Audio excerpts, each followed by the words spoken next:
So, as synchronicity would have it, I had uploaded a video talking about following your North Node, your astrological dispositions, and a few other things. And then later on, actually, I think it was less than a week, Freighter Xavier had uploaded a members only video that was concerning a lot of stuff that I was talking about.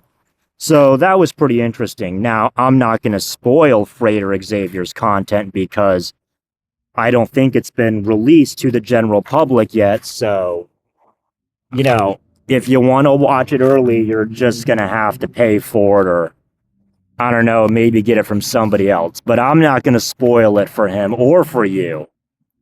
I believe that there is a time and place for everything. And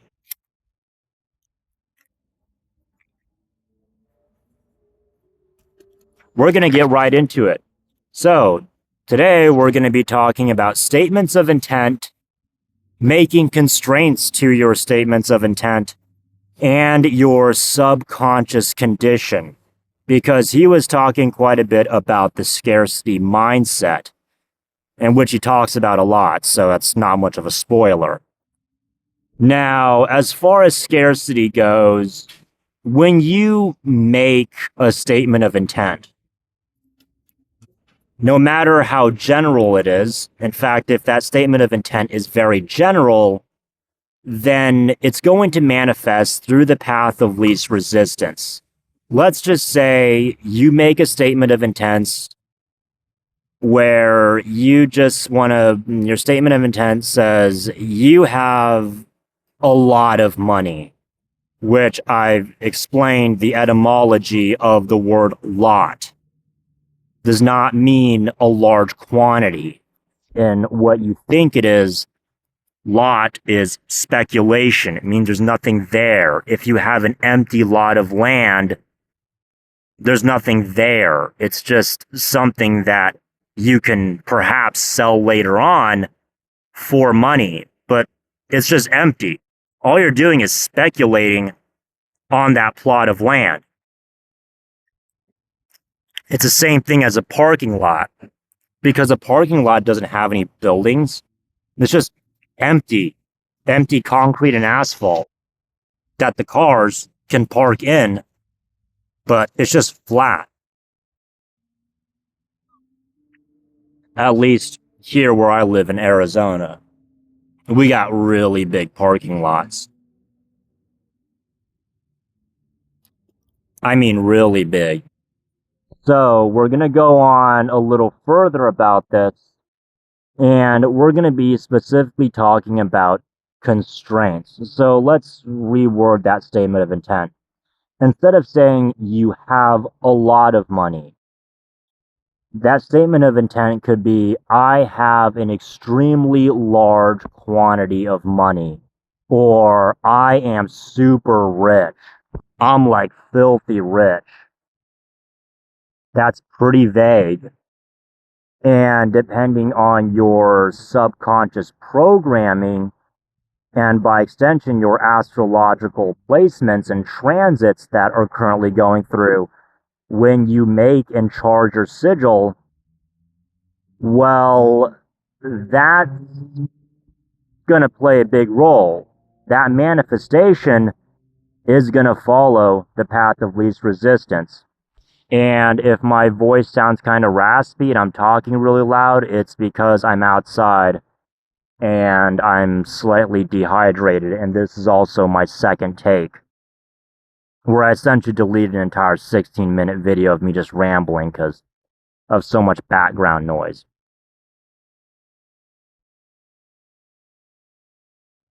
So I'll give you, as to, for example, if your subconscious mindset is, that you don't really get a lot of money and you don't really have a lot of avenues for it to kind of flow through, and you're not really doing anything to actually, in the physical world through some kind of actual action, well, then that money's either going to come in kind of late, as in it's going to, sort of take a little longer than you expected, it's either going to come in with something really annoying, as in you get the money and then you just end up having to spend it all the next day because of some unexpected expense, and which is equally annoying, or something else, as in you get a really small amount of money. You just said that you're super rich and that you have a large quantity of money. You didn't specify. You just said a really large quantity of money. Now, another thing you could do is, if you have this subconscious mindset, you can sort of overshoot. You can overshoot. So instead of saying, let's just say you want to get $100, but you have a subconscious mindset where you know that you're somehow going to fall short of $100. So you decide that you're going to manifest $100,000 or even $1,000,000. And so you make that statement of intent to manifest $1,000,000. Now, usually what this implies, if it actually works out that way, let's just say by the end of the week or by the end of 3 weeks, you end up getting $200, which is very much less than $1,000,000. That usually means that somewhere later on down the line, you'll actually get the rest of your $1,000,000. It's usually how it works out. If the manifestation kind of fizzles out or doesn't fully manifest initially, it will either do the rest of the manifestation later on down the line through a trickle or a sudden flood later on, or you may end up getting way more than you bargained for, which is usually going to be accompanied by something kind of annoying. Getting way more than you bargained for, it means just that. It's pretty open-ended. So if you decide to perhaps add some constraints, you decide make this harm none and bless all involved. That is your constraint and that is your intention. So now your statement of intent is that you manifest $1,000,000. I will for $1,000,000. May this harm none and bless all involved. Well, now you've added a little bit of restriction to it. You've sort of closed off the channels, which means it's probably going to take longer to do, and it's not really going to manifest completely at first. So instead of getting $200 by the end of 3 weeks, you end up getting $200 by the end of 3 months. Or maybe you only get $100 by the end of 3 weeks because you've added some kind of restriction. So if you do add some kind of restriction, you're going to have to do some more physical stuff. You're going to have to break the resistance. You're going to have to open up another channel, some kind of channel for this to manifest through, or you're going to have to open up or sort of clear out existing channels. So you're probably going to have to do some kind of physical work. Now, you can find a side job. You can perhaps, get offered some overtime and, make some extra money that way. You could perhaps, find some money that belongs to you, that is under your ownership, but you just kind of forgot that it was there, or you didn't even know it was there. That's happened a few times with me, specifically with Bitcoin. I invested in some Bitcoin. This was way back when, before we had to do all the ID and stuff, and Bitcoin was just gaining in value. So, I put in I think it was $10 or $100, and by the end of the year, or by the end of a year and a half, I ended up having $10,000 in the account, which was pretty cool. I got the $10,000 out and spent it. Good stuff. So let's move on to something further. Now, I'm going to give you an example of my astrological placement.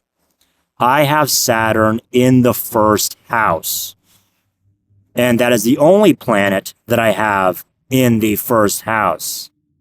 So that means that things can take a little bit of time to manifest for me. And I typically don't really rush it anyways. I don't really like working with Mercury all too much. Although I will certainly and have worked with Mercury quite a bit. I mean, after all, any kind of magic is going to involve Mercury. I'm already naturally sort of a, very analytical guy, and I have a tendency to have difficulty with sitting still. So I can be pretty cautious when it comes to working with Mercury, despite having Saturn in my first house. So things tend to take a little longer for me to manifest. And however, when it does manifest, it tends to come like all at once. It's either going to be a slow trickle, followed by this huge floodgate just pouring, and it's just flooding everywhere. And, it is what it is. Now, if you decide to get into a contract with a spirit or a demon, you're essentially giving yourself security. That's really what you're paying for, is a security and guarantee that whatever it is that you want, you will get. Now, I have to mention that if that demon does actually fulfill their end of the bargain and you get exactly what you've asked for, well, then now you're going to have to hold up your end of the bargain.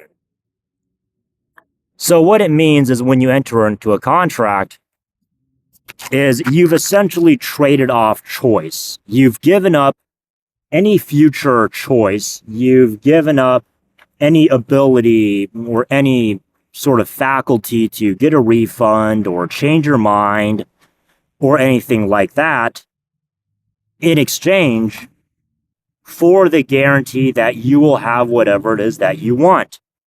And of course, the people that do this are going to be in a scarcity mindset, especially if this is what they're doing as a beginner.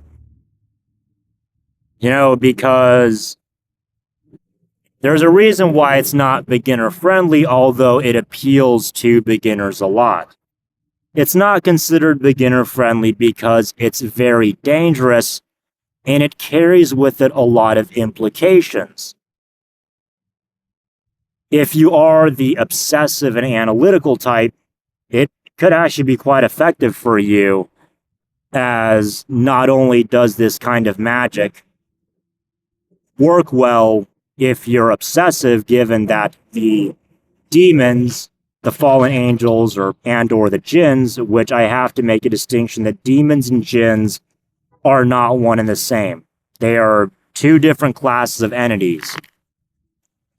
The demons and jinns and fallen angels, and I have to make a distinction between the fallen angels, as in the 72 fallen angels, versus just a general classification for the principalities of air. And jinns, especially jinns, they're completely separate.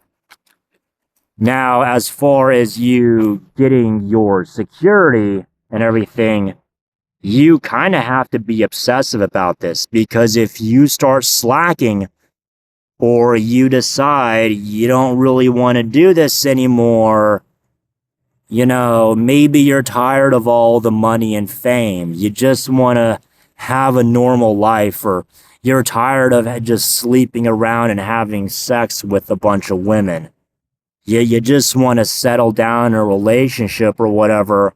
Well, it's too late, because whatever spirit you've called upon has fulfilled their end of the bargain. You got what you asked for, so now you got to keep up with your end of the bargain, even if you don't want to, because at some point you're probably going to not want to do it anymore.